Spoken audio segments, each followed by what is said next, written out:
See that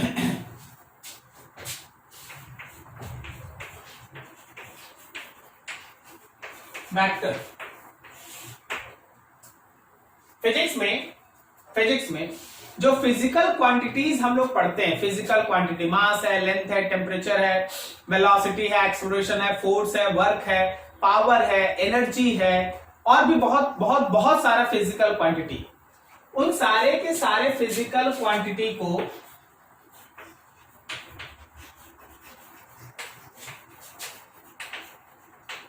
physical quantities को आप दो क्लास में डिवाइड करते हैं. One is called scalar and next is called vector.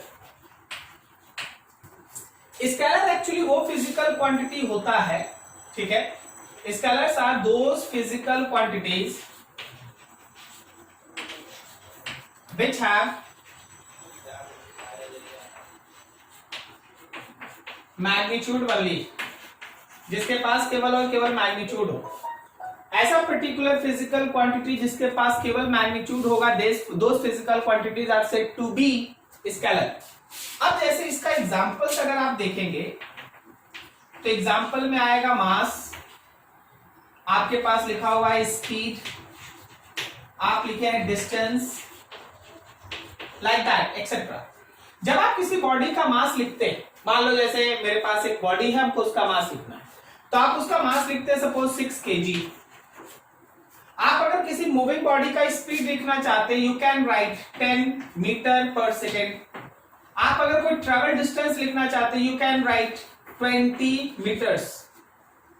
मतलब ये है कि इन सारे क्वांटिटीज पे अगर आप ध्यान से देखिएगा तो इसका केवल मैग्नीट्यूड होता है, इसका कोई डायरेक्शन नहीं होता. मास, किसी बॉडी का मास है 6 kg. अब 6 kg के साथ आप ईस्ट वेस्ट नॉर्थ साउथ या एक्स वाई जेड तो नहीं लगाते, आप तो केवल बोलते मास इज 6 kg. अगर कोई बॉडी डिस्टेंस कवर किया तो that cover distance is 20 metre. अगर डिस्टेंस वर्ड है डिस्टेंस नॉट डिस्प्लेसमेंट, तो आप उसके साथ थोड़ी ना बोलेगा कि 20 मीटर के साथ डायरेक्शन क्या है. डायरेक्शन तो डिस्प्लेसमेंट में लगता है, डिस्टेंस में थोड़ी ना. ठीक है. तो ऐसा फिजिकल क्वांटिटी जिसमें केवल मैग्नीट्यूड हो, उसको हम लोग कहते हैं स्केलर. ठीक है. तो जरा यहां गौर करना, तो फिर वेक्टर किसको कहते हैं? Vectors, those physical quantities which have magnitude as well as direction. ऐसा फिजिकल क्वांटिटी जिसके पास मैग्नीट्यूड हो, ऐसा फिजिकल क्वांटिटी जिसके पास मैग्नीट्यूड हो, साथ में डायरेक्शन भी हो, उसको हम लोग कहते हैं वेक्टर्स. ठीक है. हमको इसमें तीसरा क्वांटिटी भी मेंशन करना है, हम जगह छोड़ के रखें, 2 मिनट देखिए. जैसे आप एग्जांपल देखिए,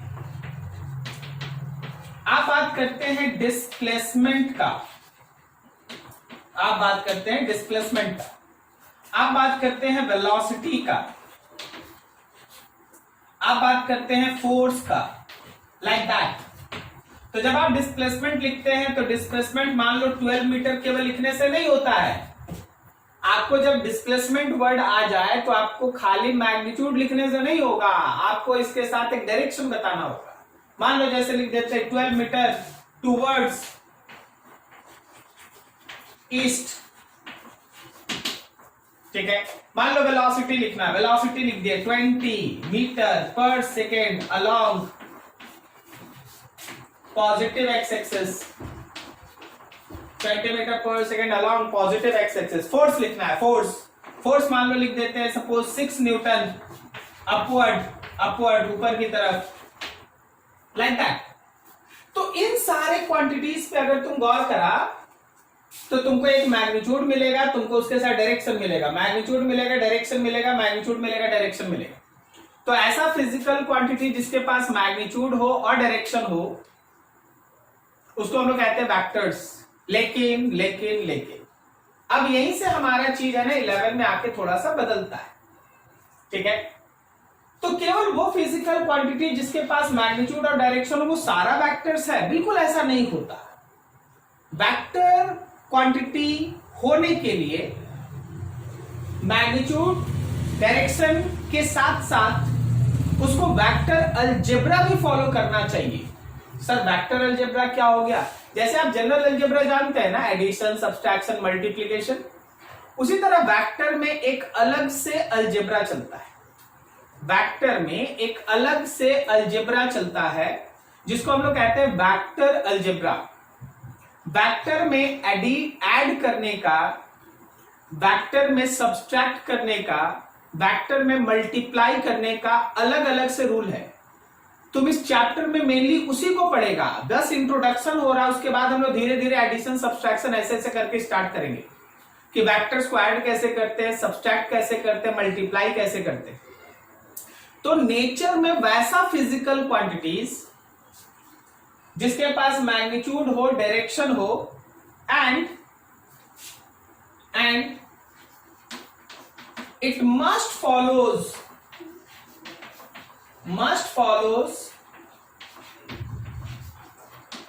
vector algebra। ऐसा फिजिकल क्वांटिटी जिसके पास मैग्नीट्यूड हो, डायरेक्शन हो, जो वेक्टर अलजेब्रा को फॉलो करता है वही वेक्टर है। तो सर कुछ ऐसा भी क्वांटिटी होता है क्या कि जहां वेक्टर अलजेब्रा फॉलो नहीं हो लेकिन मैग्नीट्यूड और डायरेक्शन है? हाँ बिल्कुल है। तो एक सबसे इंपॉर्टेंट क्वांटिटी जो आपसे हमेशा पूछा जाता है that is current, electric current.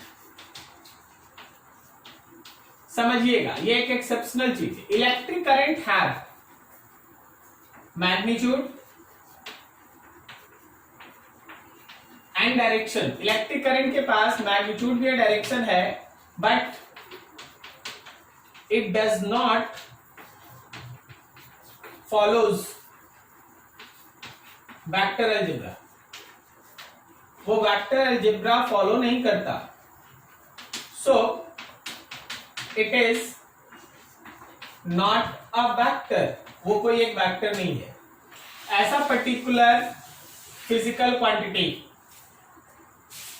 का बेस्ट एग्जांपल है इलेक्ट्रिक करंट, जिसमें मैग्नीट्यूड भी है, जिसमें डायरेक्शन भी है, लेकिन वो वेक्टर अलजेब्रा को फॉलो नहीं करता। ऐसे पर्टिकुलर क्वांटिटी को हम लोग वेक्टर नहीं लेते। वेक्टर होने के लिए 3 केस है, मैग्नीट्यूड होना चाहिए, डायरेक्शन होना चाहिए, और उसका एक अलग तरीके से एडिशन, सब्सट्रैक्शन और मल्टीप्लिकेशन का एक अलग रूल होता है। अगर ये तीनों चीज एक साथ सेटिस्फाई हो रहा है तभी वेक्टर है। अब देखो, आपको लग रहा है ना कि हो सकता है किसी के दिमाग में हो कि मैग्नीट्यूड किसको कहते हैं। मैग्नीट्यूड में हो सकता है बार बार किसी को प्रॉब्लम हो जाए। हम एक चीज सिखा देते हैं। जहां हम बोलते हैं ना मैग्नीट्यूड, वहां देखो 2 चीज होता है। एक होता है न्यूमेरिकल वैल्यू, एक होता है न्यूमेरिकल वैल्यू और साथ में होता है उसका यूनिट। जैसे देखना, तुम लोग सबको ध्यान देना, देखो शुरुआत से देखो, ये है उसका न्यूमेरिकल वैल्यू और ये है उसका यूनिट। ये है उसका न्यूमेरिकल वैल्यू और ये है इसका यूनिट। उसी तरह ये रहा उसका न्यूमेरिकल वैल्यू और ये है यूनिट। जब कभी भी आप बोलते हैं मैग्नीट्यूड, तो मैग्नीट्यूड का मतलब होता है कि उसके अंदर न्यूमेरिकल वैल्यू होगा और साथ में यूनिट होगा। तुम शुरू से देखते जाओ, यहां भी देखो, इसको आप बोलते हैं मैग्नीट्यूड, तो इसमें 12 is numerical value and metre is unit. इसको आप कहते हैं मैग्नीट्यूड, तो 20 is numerical value, metre per second is unit and so on. जब कभी भी आप मैग्नीट्यूड वर्ड बोलिएगा तो याद रखिए कि उसमें एक न्यूमेरिकल वैल्यू होगा विथ प्रॉपर यूनिट भी होगा। जैसे मास है तो केजी है, जैसे लेंथ है तो मीटर है, समथिंग लाइक दैट। तो एक बेसिक इंट्रोडक्शन, जब कभी भी आप नेचर में फिजिकल क्वांटिटीज लेते हैं, it is mainly divided in 2 classes. One is called scalar, जिसके पास केवल मैग्नीट्यूड होता है, no direction, and next one is called vector, जिसके पास मैग्नीट्यूड होगा, डायरेक्शन होगा, और जो वेक्टर की तरह एडिशन, सब्सट्रैक्शन, मल्टीप्लिकेशन को फॉलो करे उसको हम लोग कहते हैं वेक्टर्स। तो वेक्टर में जहां तक अभी तक आप पहुंचे हैं, तो वेक्टर का अगर एक शॉर्ट नोट्स किसी से पूछ लिया जाए कि हाँ भाई बता वेक्टर कौन है, तो वेक्टर वो है जिसके पास मैग्नीट्यूड है, जिसके पास डायरेक्शन है और जो वेक्टर अलजेब्रा को फॉलो करता है, वेक्टर अलजेब्रा। तो ऐसा फिजिकल क्वांटिटीज वेक्टर के अकॉर्डिंग में आता है। ठीक है, बेस्ट एग्जांपल बहुत सारा क्वांटिटी है, जैसे आप 3 लिख चुके हैं, आप चाहेंगे तो डिस्प्लेसमेंट है, वेलोसिटी है, फोर्स है, मोमेंटम है, टॉर्क है, ठीक है, इलेक्ट्रिक फील्ड है, एक्सेट्रा, बहुत सारा है, बहुत सारा। ठीक है, बहुत सारा। तो ये रहा तुम्हारा बेसिक और स्टार्टिंग थिंग कि हाँ वेक्टर क्या होता है, स्केलर क्या होता है। अब हम लोगों को सीखना है कि वेक्टर को रिप्रेजेंट कैसे करते हैं, वेक्टर को दिखाते कैसे हैं, वेक्टर का कंपोनेंट कैसे तोड़ते हैं, ये सब। ठीक है, आराम से नोट कीजिए, इसको स्नैप लीजिए, स्क्रीनशॉट लीजिए। किसी को किसी भी लाइन में डाउट है हमसे पूछ लीजिए तुरंत।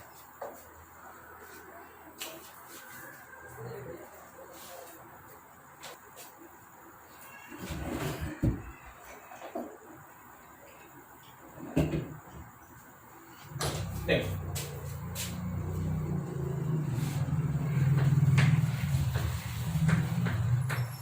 रिप्रेजेंटेशन ऑफ वेक्टर्स, वेक्टर को दिखाते कैसे। फिजिक्स में एक एक दिन के अंदर तुमको 10-10, 20-20, 50-50 बार है ना वेक्टर्स लिखना पड़ता है, तो फिजिक्स इसको छोटा कर दिया। क्या बोला कि अगर आपको लिखना है फोर्स वेक्टर, तो आप पूरा लाइन नहीं लिखिए, एफ दिखाइए, ऊपर एक एरो दे दीजिए। अगर किसी फिजिकल क्वांटिटी के ऊपर ये एरो लगा है मतलब समझ जाना वेक्टर है। ठीक है, अगर हम बोलते हैं वेलोसिटी वेक्टर, अगर हम बोलते हैं वेलोसिटी वेक्टर, तो आप भी लिख के ऊपर एरो लगा दो। अगर हम बोलते हैं एक्सेलरेशन वेक्टर, तो आप ए लिख के एरो दे दो। मतलब जिस भी क्वांटिटी के ऊपर में एरो लगा है, remember that it is a vector, वो है वेक्टर क्वांटिटी, आपको समझना है। ठीक है, अब देखो कोऑर्डिनेट एक्सिस या प्लेन कॉपी पे बनाते कैसे हैं वेक्टर के। इन कोऑर्डिनेट एक्सिस, कोऑर्डिनेट एक्सिस मतलब सिंपली प्लेन पे पेपर ऊपर पे बनाएंगे कैसे वेक्टर को। इन coordinate axis vector is represented by arrow. Vector को हम लोग एरो से दिखाते हैं। अब एरो जब आप बनाएंगे तो एरो में दो चीज होता है, एक होता है एरो का लेंथ, एक होता है एरो का length. Length of arrow gives magnitude, वो मैग्नीट्यूड के बारे में आइडिया देगा, and head of arrow gives direction of vector. एकदम नहीं समझे? चलो भाई देखो इधर, मान ले जैसे हम लोगों के पास एक वेलोसिटी है v1, लिखा है 10 metre per second towards east. ठीक है, तो आप ये देखिए, आप ये देखिए और समझिए कि मान लो हम इस कोऑर्डिनेट एक्सिस पे, मान लो हम इस कोऑर्डिनेट एक्सिस पे इधर ईस्ट दिखाते हैं, इधर नॉर्थ हो गया, ये हम लोग का वेस्ट हो गया और ये हम लोग का साउथ हो गया। तो आप क्या करेंगे, एक एरो बनाएंगे। एरो का टेल ये है, हेड ये है, हेड इधर है, ध्यान रखो हेड इधर है। एरो का हेड होगा डायरेक्शन की तरफ, ईस्ट है तो ईस्ट की तरफ, और टेल यहां से स्टार्ट। ये है v1 वेक्टर, जिसको आप लिख सकते हैं आप केवल 10 मीटर पर सेकेंड। अब आपको डायरेक्शन लिखने का जरूरत नहीं है क्योंकि उसका एरो हेड टुवर्ड्स ईस्ट है। ठीक है, ऐसा। अच्छा, मान लो कोई बोलता है कि सर एक और वेलोसिटी ड्रॉ करते हैं, हम v2 लिखते हैं और v2 हम 10 के जगह पे लिख देते हैं, 10 के जगह पे लिख देते हैं 20 metre per second at north east direction. आप लोग जानते हैं नॉर्थ ईस्ट का मतलब, बोलो बोलो, नॉर्थ ईस्ट। नॉर्थ ईस्ट मतलब क्या? Yes sir. मतलब क्या नॉर्थ ईस्ट मतलब? नॉर्थ और ईस्ट के बीच में exactly at 45 degree angle, correct ना? ठीक है, अब जरा गौर करना कि 10 मीटर पर सेकेंड, ये बहुत अच्छा लाइन, बहुत इंपॉर्टेंट लाइन है, ध्यान देखिए। 10 मीटर पर सेकेंड के लिए इतना बड़ा एरो ड्रॉ किए ना, तो 20 के लिए दुगना लेंथ बनाइएगा, लेकिन उसका डायरेक्शन बनाइएगा नॉर्थ ईस्ट की तरफ, नॉर्थ ईस्ट की तरफ दुगने लेंथ का, नॉर्थ ईस्ट की तरफ दुगने लेंथ का। कहने का मतलब ये रहा मेरा v2 vector, this is velocity two 20 metre per second, angle is 45 degree. ठीक है, चलो एक और लिखते हैं। मान लो हम v3 लिख दिए, v3 कितना लिख दिए? 5 metre per second towards waste, waste की तरफ 5 मीटर पर सेकेंड, वेस्ट की तरफ 5 मीटर पर सेकेंड। अब देखो इतने बड़े लेंथ से 10 दिखा रहा है ना, तो 5 के लिए आधा बनाएंगे, कुछ ऐसा, इतना ही बड़ा बनाएंगे, ठीक है, इसका आधा, और ये नाम होगा v3। मैग्नीट्यूड केवल दिखा दो 5 मीटर पर सेकेंड, क्योंकि एरो हेड ऑलरेडी इसका डायरेक्शन दिखाता है। ठीक है, एक और लिखते, मान लो हम लोग है ना v4 वेलोसिटी लिख दिए, सपोज इसको लिख दिए हैं 12 metre per second at 30 degree north of west, north of west से 30 डिग्री, नॉर्थ ऑफ वेस्ट से 30 डिग्री मतलब 30 डिग्री कहां से एंगल बना हुआ है? देखो north west, north of west के मतलब है कि वेस्ट से 30 डिग्री बना हुआ है। क्या समझे आप ये लाइन? No sir. फिर से सुनो, देखो नॉर्थ ईस्ट बहुत आसान था, फिर से सुनो आराम से। नॉर्थ ईस्ट बहुत आसान था, एकदम बीच में बना दिए, लेकिन जब ऐसे लिखा है north of west, north of west, तो आपको वेस्ट से नॉर्थ की तरफ जाना है 30 डिग्री, तो ये रहा वेस्ट और ये ना नॉर्थ, वेस्ट से नॉर्थ की तरफ जाना है 30 डिग्री, मतलब तुम्हारे वेक्टर का डायरेक्शन इस लाइन पे होगा, वेक्टर का डायरेक्शन इस लाइन पे, वेस्ट से नॉर्थ की तरफ 30 डिग्री। समझ में आया क्या? नहीं समझे?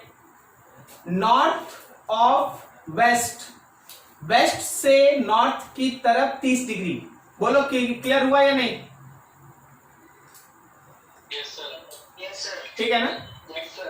अब देखो, अब इस पे हमको 12 मीटर पर सेकंड का मैग्नीट्यूड होगा, तो 10 से थोड़ा सा बड़ा बना देंगे, 10 से थोड़ा सा बड़ा, तो ये रहा 10 से थोड़ा सा बड़ा। This is actually v4, magnitude is 12 metre per second. तो किसी भी वेक्टर को अगर कोऑर्डिनेट एक्सिस पे बनाना होगा, you have to draw in this वे।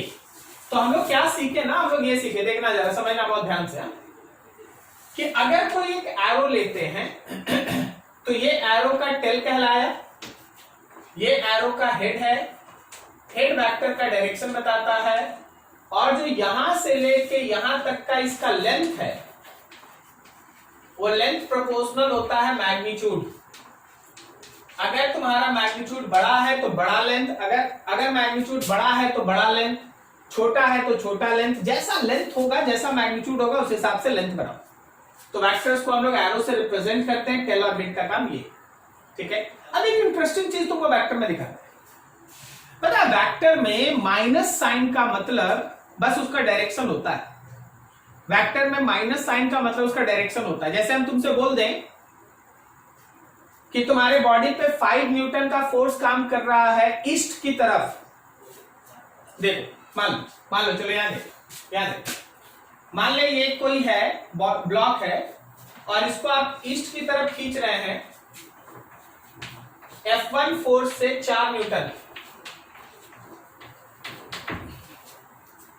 ठीक है, और आप इसको वेस्ट की तरफ भी खींच रहे हैं, F2 फोर्स से, वो भी है 4 न्यूटन, ये वेस्ट है, तो एकदम ध्यान रखना कि F1 4 न्यूटन लिखा जाएगा और F2 लिखा जाएगा -4 न्यूटन। वेक्टर में माइनस केवल उसका डायरेक्शन, अपोजिट डायरेक्शन बताता है। वेक्टर में माइनस केवल उसका अपोजिट डायरेक्शन बताता है। अगर हम बोलेंगे ए वेक्टर, देखना, अगर हम बोलेंगे ये है मेरा ए वेक्टर, तो ये कौन सा वेक्टर है? तो ये है -a वेक्टर। मैग्नीट्यूड बराबर डायरेक्शन अपोजिट। क्लियर हो रहा है? देखिए जी, आप आज के क्लास में शुरुआत में लिखे हैं कि वेक्टर अलजेब्रा, यही सब तो सीखना है, यही सब तो है वेक्टर अलजेब्रा, यही सब तो है वेक्टर अलजेब्रा। देख, किसी बिजली के तार में करंट ईस्ट में जाए 5 एम्पियर और फिर उसी तार को घुमा दो वेस्ट में, करंट वेस्ट में जाए तो 5 ही एम्पियर कहलाता है, -5 नहीं कहलाता है। तो करंट जो है वो इन सब रूल को फॉलो नहीं करता। करंट इन सब रूल को फॉलो नहीं करता, इसलिए आज आपको लिखाया गया कि करंट के पास मैग्नीट्यूड है, डायरेक्शन है, but still it is not a vector, क्योंकि वो वेक्टर के अलजेब्रा को फॉलो नहीं करता। वेक्टर के अलजेब्रा के बारे में आप डिस्कस कर रहे हैं, वेक्टर के अलजेब्रा के बारे में आप डिस्कस कर रहे हैं। तो ऐसे चीज है ना, 3-4 दिन हम लोगों का एडिशन ऐसा चलते रहेगा। तो वेक्टर में अगर कहीं माइनस साइन लगा है तो रिमेंबर दैट। अच्छा, अब जरा कोई सोच के बताना, ये आधा है, इसका आधा, बता इसको क्या लिखें? क्या इसको a/2 वेक्टर लिख दें?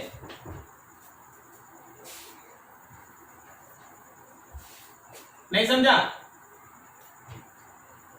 ये a/2 वेक्टर इसलिए लिख रहे हैं क्योंकि उसका मैग्नीट्यूड कम है। चलो इसके बारे में हम लोग अभी बाद में डिस्कस करेंगे। आप लोग अभी पूरा यहां तक नोट कर ले ऊपर, इसके बारे में हम लोग अगले सेक्शन में पढ़ेंगे। कहीं भी डाउट पूछ लीजिए, नोट कीजिए बढ़िया से, कोई डाउट है तो पूछ लीजिए। हाँ बोलो।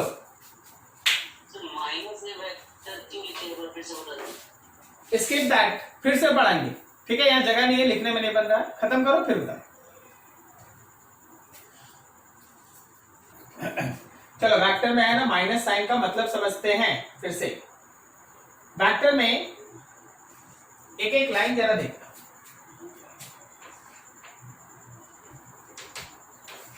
Vector A, suppose vector A है 4 यूनिट अलॉन्ग ईस्ट। मान लीजिए ये बना देते हैं यहां से राइट की तरफ, ये है वेक्टर ए, और आपको हम कोऑर्डिनेट एक्सिस पे डायरेक्शन भी यहां दिखा देते हैं। ये ईस्ट हो गया, ये नॉर्थ हो गया, ये वेस्ट हो गया और नीचे साउथ हो गया। ध्यान, तो ईस्ट की। अब जरा गौर करना, हम बनाते हैं एक वेक्टर बी, ये 8 यूनिट है अलॉन्ग ईस्ट, ये 8 यूनिट है अलॉन्ग ईस्ट, तो ऐसा बनेगा भाई, ठीक है ना? ए था, 4 यूनिट था, ये बी है, 8 यूनिट है। तो एक चीज भी तो है इंपॉर्टेंट कि इस वेक्टर का डायरेक्शन, बी का डायरेक्शन और ए का डायरेक्शन सेम है, केवल मैग्नीट्यूड दुगना है। तो इसका मतलब आप इस बी वेक्टर को अगर आप चाहें तो 2 वेक्टर ए भी लिख सकते हैं, मैग्नीट्यूड डबल हो जाएगा, डायरेक्शन वही है जो ए का है। क्या लाइन समझे सबको आप लोग? बी का वही डायरेक्शन है, बी का वही डायरेक्शन है जो ए का है, बस मैग्नीट्यूड दुगना है। So it can be written as 2a also, इसको आप 2a भी लिख सकते हैं, ठीक है? अब जरा बात करना थर्ड। मान लो हम एक सी वेक्टर लिखे हैं, वो 4 यूनिट टुवर्ड्स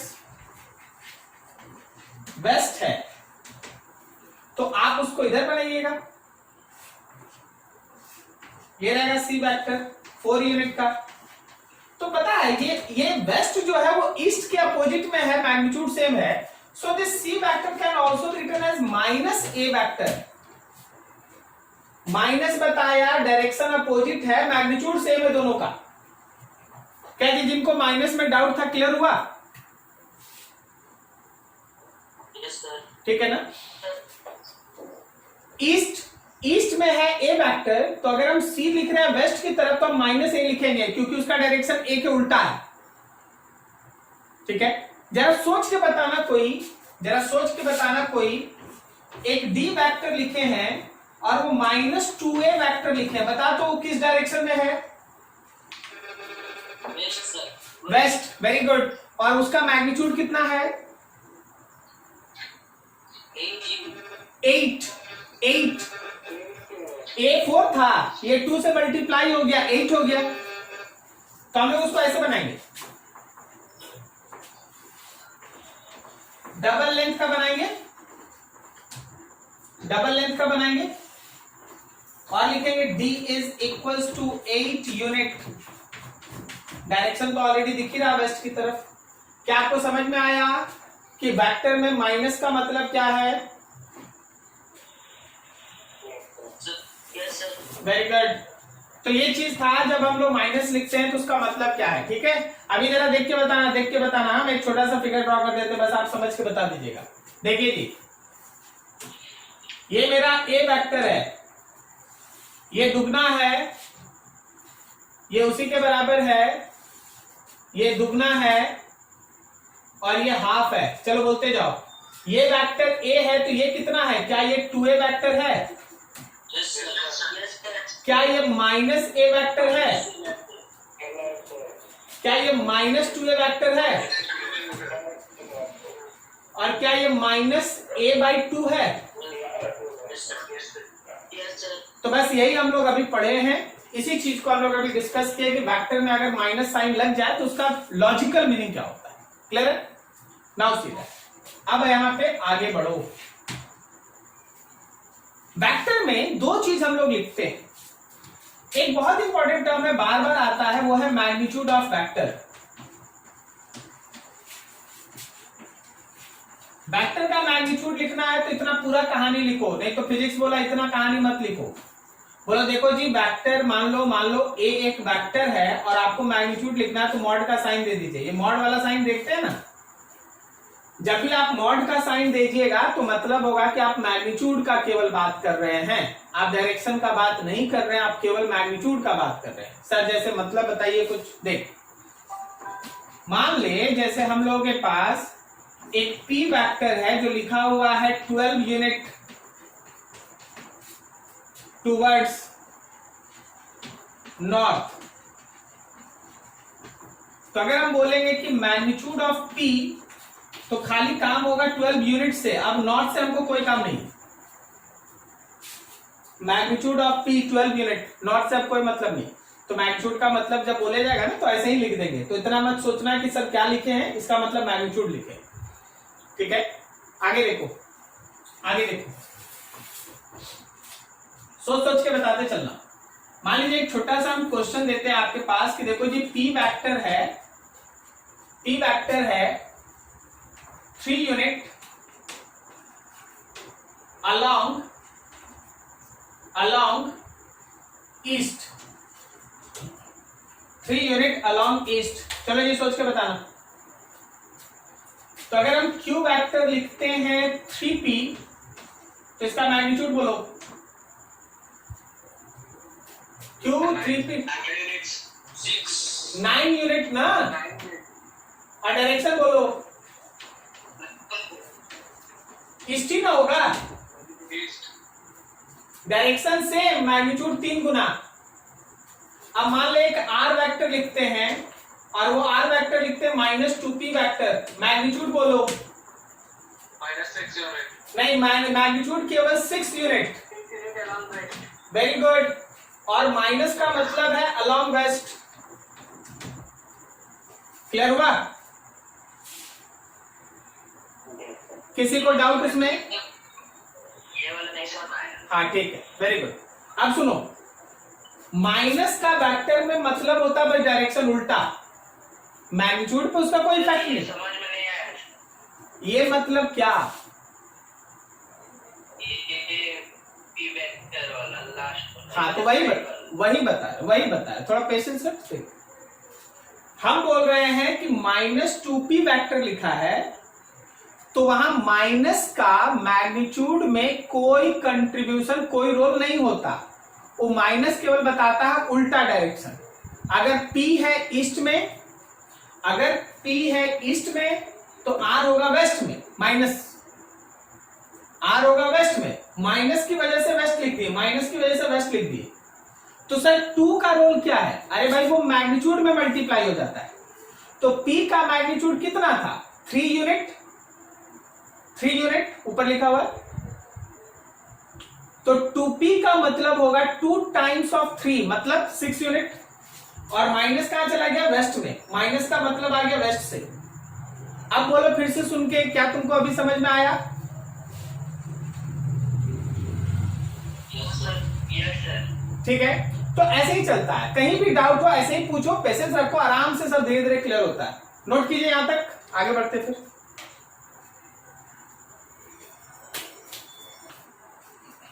देखिए अब आगे,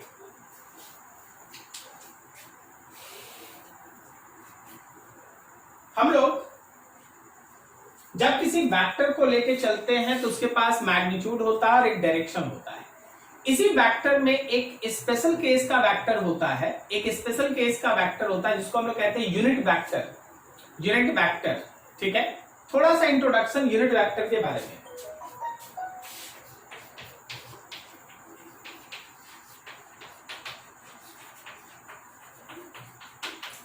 कॉन्सेप्ट ऑफ यूनिट वेक्टर। सबसे पहले यूनिट वेक्टर का रिप्रेजेंटेशन।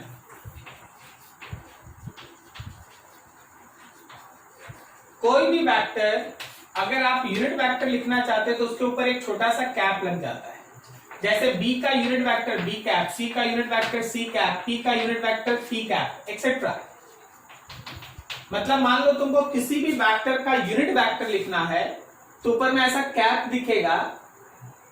कैप देखते ही आप समझ जाना कि यूनिट वेक्टर का बात है। ठीक है, अब आखिर इस यूनिट वेक्टर में क्या होता है जरा गौर करना। हमेशा ध्यान रखना कि यूनिट वेक्टर का मैग्नीट्यूड हमेशा 1 होता है और इसका एक प्रॉपर डायरेक्शन होता है, प्रॉपर डायरेक्शन। ठीक है, डायरेक्शन होगा, एक प्रॉपर डायरेक्शन होगा, मैग्नीट्यूड हमेशा 1 होगा, उसको यूनिट वेक्टर कहते हैं। अभी हम आपको एक चीज दिखाते हैं, थोड़ा देखिएगा और समझिएगा। मान लीजिए मेरे पास b एक वेक्टर है, वो 8 यूनिट अलोंग साउथ है। अब अगर हम अच्छे से समझना, अच्छे से समझना, अगर हम लोग b वेक्टर में b के मैग्नीट्यूड से डिवाइड कर दें, b वेक्टर में b के मैग्नीट्यूड से डिवाइड कर दें तो हम लिखेंगे ना 8 unit along south divided by 8। Magnitude तो 8 ही है ना, 8 और 8 कट गया तो देखो b vector divided by b का मैग्नीट्यूड सॉल्व करके 1 यूनिट अलोंग साउथ आ रहा है। 1 unit along south, b vector divided by b का magnitude is equals to 1 unit along south. क्या कोई दिक्कत यहां तक समझने में किसी को? अब जरा गौर करो, इसमें 2 चीज मिला लो। इसका मतलब यह है कि मेरे पास एक ऐसा वेक्टर बन गया है जिसका मैग्नीट्यूड 1 यूनिट है और जिसके पास एक डायरेक्शन है, करेक्ट है? इसी को तो यूनिट वेक्टर कहते हैं। तो जो हम लोगों का b वेक्टर है बाई b का मैग्नीट्यूड, इसका मतलब है ये b का कैप बन गया है। जब आप किसी वेक्टर में उसी के मैग्नीट्यूड से डिवाइड करते हैं तो वो उसी वेक्टर का यूनिट वेक्टर बन जाता है। पूरा लाइन सुनना, जब आप किसी वेक्टर में उसी वेक्टर के मैग्नीट्यूड से डिवाइड करते हैं तो वो उसी वेक्टर का यूनिट वेक्टर बन जाता है। अब तुमसे छोटा छोटा 2-3 चीज पूछते, थोड़ा लॉजिकल बन के आंसर देना। मान लो जैसे हम लोग इसको बी कैप कह दिए, ये बी कैप बन गया है, ये बी कैप बन गया है, बी कैप बन गया है। तो देखो बी कैप का डायरेक्शन वही है जो ओरिजिनल बी का था, बी साउथ था, बी कैप भी साउथ है, बी कैप का डायरेक्शन वही है जो ओरिजिनल बी वेक्टर का था, लेकिन बी का जो भी मैग्नीट्यूड था, बी कैप का मैग्नीट्यूड तो 1 है। क्या सही बोल रहे हैं? Yes sir. बी कैप का मैग्नीट्यूड 1 है और डायरेक्शन वही है जो बी का था। सर क्या बताना चाह रहे बताइए थोड़ा ठीक से। देख, मान ले जैसे सपोज कि आप बी वेक्टर को इधर बनाए, तो याद रखना इसी के डायरेक्शन में बी कैप बनेगा। हाँ, लेकिन ये कितने भी मैग्नीट्यूड का हो, उसका मैग्नीट्यूड 1 होगा। ये कितना भी बड़ा हो, इसका मैग्नीट्यूड 1 होगा। सही जा रहे हैं? Yes sir. दोबारा रिपीट कीजिए सर। बिल्कुल, सुनो, हम ये कह रहे हैं कि B cap have same direction as B vector, but magnitude 1 unit. अब बोलो सही जा रहे हैं? बी कैप का वही डायरेक्शन होगा जो बी का डायरेक्शन है, बस मैग्नीट्यूड केवल 1 यूनिट होगा। अगला देखिएगा, समझिएगा। मान लीजिए ये पी वेक्टर है, तो क्या हम इसको पी कैप लिखें? पी कैप का वही डायरेक्शन होगा जो पी वेक्टर का है, बस मैग्नीट्यूड इसका कितना होगा? 1 होगा। अगला देखो, मान लो ये आर वेक्टर है, तो आर कैप उसी के डायरेक्शन में बनाएंगे। तो हमेशा ध्यान रखिएगा, यूनिट वेक्टर का मतलब एक ऐसा वेक्टर, यूनिट वेक्टर का मतलब एक ऐसा वेक्टर जिसका मैग्नीट्यूड 1 होगा और जिसके पास कोई ना कोई प्रॉपर डायरेक्शन जरूर होता है। तो हम आपको दिखा दिए कि कैसे यूनिट वेक्टर बनता है। अब सुनिए अगला काम जो अगले दिन से हर दिन आप यूज करेंगे वेक्टर में। नेचर में ऐसे तो A B C D P Q R A alpha beta gamma लेके है ना, इनफाइनाइट तरह का आप वेक्टर बना सकते हैं, 1 2 3 4 हजार 2000 5000, लेकिन 3 यूनिट वेक्टर है जिसको कभी मत भूलना।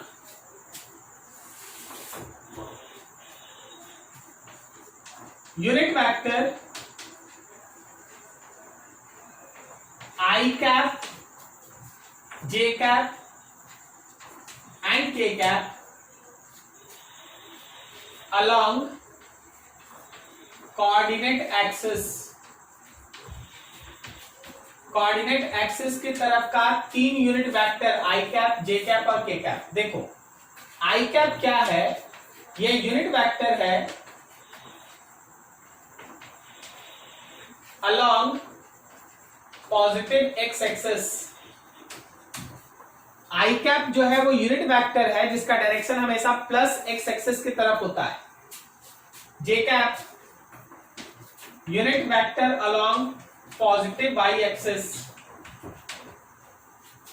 And k cap unit vector along positive z axis.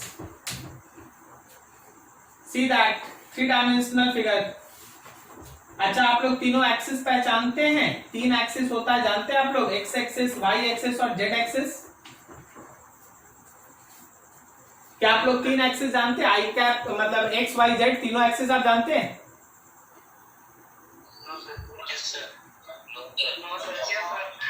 ठीक है, ठीक है।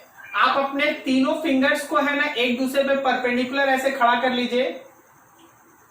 अब इसमें से एक होगा एक्स एक्सिस, दूसरा होगा वाई एक्सिस, तीसरा होगा जेड एक्सिस। समझ में आ रहा? अपने तीनों फिंगर्स को ऐसे परपेंडिकुलर खड़ा कर लो। उसमें एक होगा x axis, first finger y axis, तो middle finger z axis. Thumb है x axis, first finger y axis, middle finger z axis. ये 3 एक्सिस होता है कोऑर्डिनेट में। यहां पे फिगर जो है उसको थोड़ा 3 डायमेंशनली सोचिएगा। एक्स एक्सिस प्लेन में है, बोर्ड में है, वाई एक्सिस बोर्ड में है, जेड एक्सिस बोर्ड के बाहर है, जेड एक्सिस बोर्ड के बाहर है। अब और दिखाते हैं। मान लो ये 3 चौक, एक एक्स एक्सिस हो गया, तो एक वाई एक्सिस हो गया, और जेड एक्सिस तुम्हारी तरफ है, ये व्हाइट वाला चौक तुम्हारी तरफ है ऐसे, तो एक है एक्स एक्सिस, एक है वाई एक्सिस, एक है जेड एक्सिस, ऐसे 3 एक्सिस होता है। तो मेरा आई कैप जो है वो एक्स की तरफ है, जे कैप वाई की तरफ है और के कैप जेड की तरफ है, के कैप जेड की तरफ। कभी मत भूलना इसको। तो देखो जरा, दिस इज आई कैप, ये आई कैप है, दिस इज जे कैप, ये जे कैप है, और बोर्ड के बाहर है, बोर्ड के बाहर ये है के कैप, बोर्ड के बाहर दिस इज के कैप।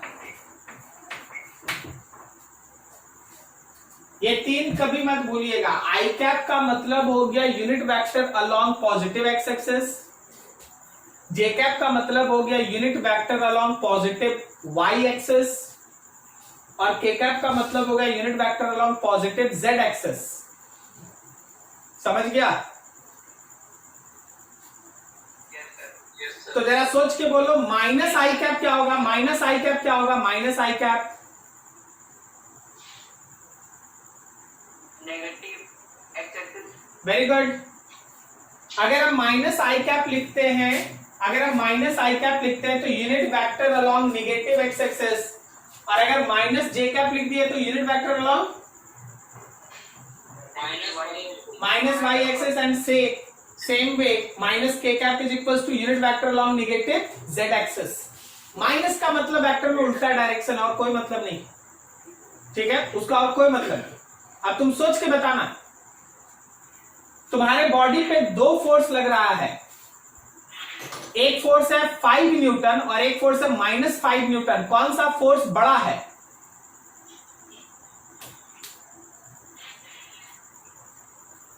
एक, वेरी गुड वेरी गुड। तो मतलब दोनों फोर्स इक्वल है, बस दोनों का डायरेक्शन अपोजिट है। 5 न्यूटन वाला जिधर भी लग रहा होगा, -5 न्यूटन उसके अपोजिट में लग रहा होगा। क्या सही है? Yes sir. यही वेक्टर का थीम है, इसी चीज को समझना पड़ता है, ठीक है।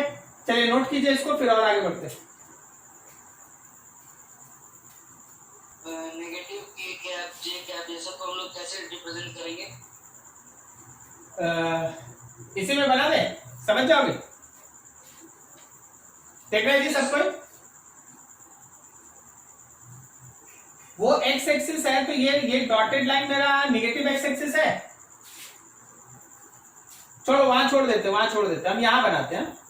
ये वाला तो आप लोग नोट कर ही लिए होंगे। Yes sir. सर एक बार नेगेटिव वाला कॉन्सेप्ट फिर से बताइए तो। एकदम बता रहे हैं, देख लो, यहाँ खत्म कर देते हैं इसको बता के। देख,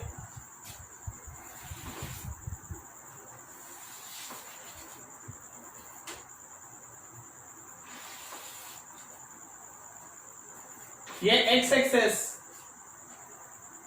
ठीक है, ये वाई एक्सिस, ये जेड एक्सिस। ये वाला लाइन बोर्ड के बाहर है तो ये बोर्ड के अंदर है, ये वाला लाइन बोर्ड के बाहर है तो ये बोर्ड के अंदर है। अब देखो,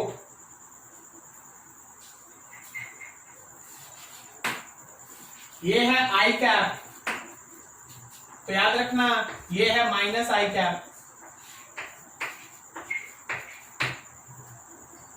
अगला देखो, ये है जे कैप, तो याद रखना ये है माइनस जे कैप। फिर एक और देखो, ये है के कैप, तो याद रखना ये है माइनस के कैप। ये एक्स एक्सिस है भाई, तो इधर है माइनस एक्स एक्सिस। ये वाई एक्सिस है तो इधर है माइनस वाई एक्सिस, और ये जेड एक्सिस है तो ये है माइनस जेड एक्सिस। क्या तुमको समझ में आया? Yes sir. ठीक है ना, जिनका डाउट था क्लियर हुआ?